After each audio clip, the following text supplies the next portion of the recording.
मामूली सा डब्बा है ये मिठाई का, हर मिडिल क्लास के घर में रखा हुआ मिल जाएगा। पर मेरे घर पे मुझे बहुत चुभता है ये, क्योंकि आज के टाइम पे इस डब्बे की कीमत मेरे लिए 5,000 से भी ऊपर है। बताता हूँ क्यों। अगर तुम देखो तो इसके अंदर अलग अलग दवाइयाँ हैं, और ये बहुत हैं पता है। साथ में बिल्स 1200, 1,000, 1,400, और ये दवाइयाँ मेरी मम्मी की है। हर महीने इस डब्बे में दवाइयाँ भरी जाती हैं। हर महीने अपना बजट मुझे ऐसा रखना पड़ता है कि 5,000 की दवाइयाँ तो आनी ही आनी है। पर ये सब बातें मैं तुम्हें क्यों बता रहा हूँ? क्योंकि मैं ये समझाना चाहता हूँ कि ज़िंदगी जब घसीटती है तो कभी तुम्हारी सिचुएशन नहीं देखती। मैं 20 साल की उम्र से काम कर रहा हूँ, कॉलेज छोड़ दिया क्योंकि फीस नहीं थी घर पे। मेरे केस में नहीं देखा ज़िंदगी ने ये कि इसका तो बाप भी नहीं है, 5-5 हज़ार का खर्चा कैसे उठाएगा ये हर महीने। इसलिए मैं तुम्हें बता सकता हूँ कि how it's like to live without a guardian. तो भाई जितना हो सके अपने माँ बाप के पास रहो। जितनी उम्र तुम्हारी बची है, जितनी उम्र उनकी बची है, उनके बन के रहो। क्योंकि बचपन से लेके आज तक भाई तुम्हें तीनों टाइम का खाना एकदम टाइम। माँ की 5,000 रुपए की दवाइयों के लिए मेरे को अपना बजट ऊपर नीचे करना पड़ता है। भाई जैसा इसमें इस बंदे ने कहा है, I do not understand why people are glorifying this thing. जैसे कि ये बंदा इस चीज के अंदर ये ग्लोरिफिकेशन है। अब तुम्हारे दिमाग के अंदर ये आ रहा होगा कि भाई ये ग्लोरिफिकेशन कैसे है, बहुत ही ज्यादा सुनने में तुम्हें ऐसा लग रहा होगा, क्या ग्लोरिफिकेशन, माँ की दवाइयां दवाइयां लेने में glorification? I will tell you why. क्योंकि क्या है, देखो, अगर एक बंदा है लाख रुपए कमाता है, लाख रुपए कमाने में अगर वो 5,000 रुपए खर्च कर रहा है दवाइयों में, अपनी मम्मी के, अपने पिताजी की, या फिर घर में किसी की भी, ठीक है।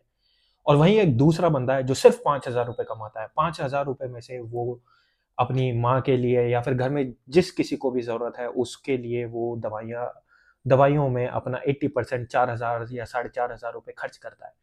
लेकिन वहीं 1 लाख वाला जो बंदा है वो उसको ऐसे शो कर रहा है कि यार 5,000 के लिए मेरे को अपना बजट ऊपर नीचे करना पड़ रहा है, मैं इतने मेहनत कर रहा हूँ।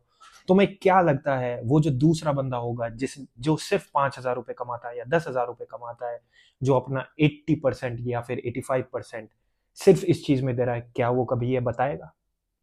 क्या वो कभी अपनी माँ को बताएगा कि ऐसे कर करके मैं तुम्हारे लिए दवाइयां ला रहा हूं?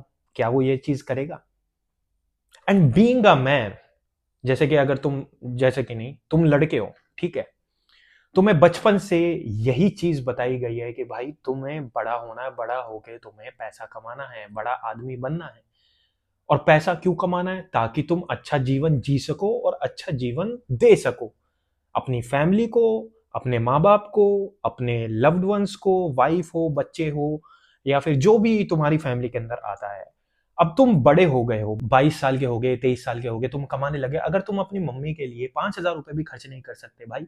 मैं 5,000 तो क्या, अगर जरूरत होगी ना, दवाइयां हटा दो, दवाइयां तो एक जरूरत है, उसे तो हटा दो, उसको तो मैं खर्चा समझता भी नहीं, ठीक है। उसमें, एक मिनट, उसमें अगर कोई बंदा ऐसा है ना कि दवाइयों को भी खर्चा समझता है, तो उससे बड़ा चूतिया कोई नहीं है। सच बता रहा हूँ, बेवकूफ डम्ब कोई नहीं है उससे ज्यादा ये लगा रहा हूँ, ग्लोरिफिकेशन और ये सारी चीजों को गिनवाने वाला कोई नहीं है।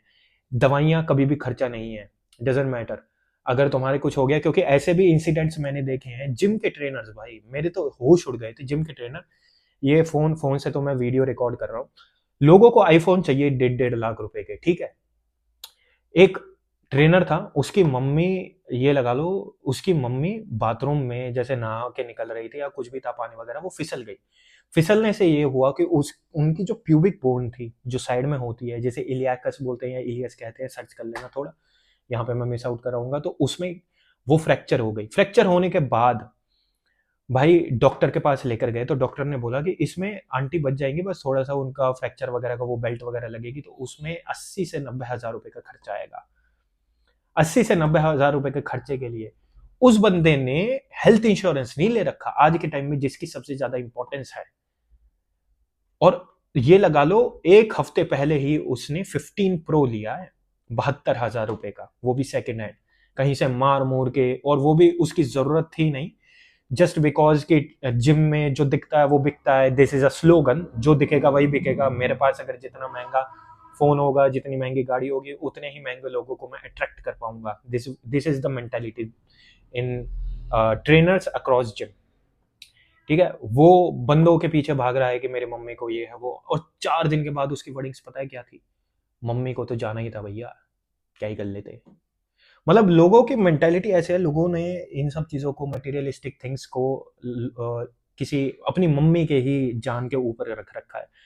और ऐसे ही लोग हैं, और वही लोग होते हैं जो गिनवाने लगते हैं कि 5,000 का मैंने मेरा दवाइयों का खर्चा आ रहा है, मेरी माँ का, मेरी और मेरे पापा में, मैं इतने खर्च हो जाते हैं दवाइयों के लिए। दवाइयाँ इज नॉट अ खर्चा, फर्स्ट थिंग। दूसरी थिंग, अगर मेरी मम्मी को, ठीक है, 2,000 रुपए का, अगर मेरी मम्मी को मैं डिनर के लिए ले जा रहा हूँ, 2,000 रुपए खर्च हुए, 5,000 रुपए खर्च हुए, 10,000 रुपए खर्च हुए, अगर मैं वो नहीं देख रहा हूँ खर्चा, that means I am able to provide, I am able to do something. मैंने अपनी लाइफ के अंदर कुछ किया है।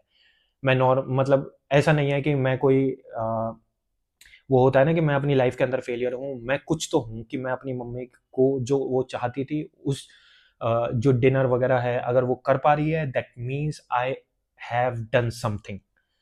उसमें तुम कहो कि हाँ मैं अपनी मम्मी की ख्वाहिशें या फिर जो भी है कि नीड्स वगैरह मैं पूरी कर पा रहा हूँ। अगर तुम ये दवाइयां वगैरह गिनवाने लगे हो भाई, तुम मतलब it is a glorification, that's why I am saying that.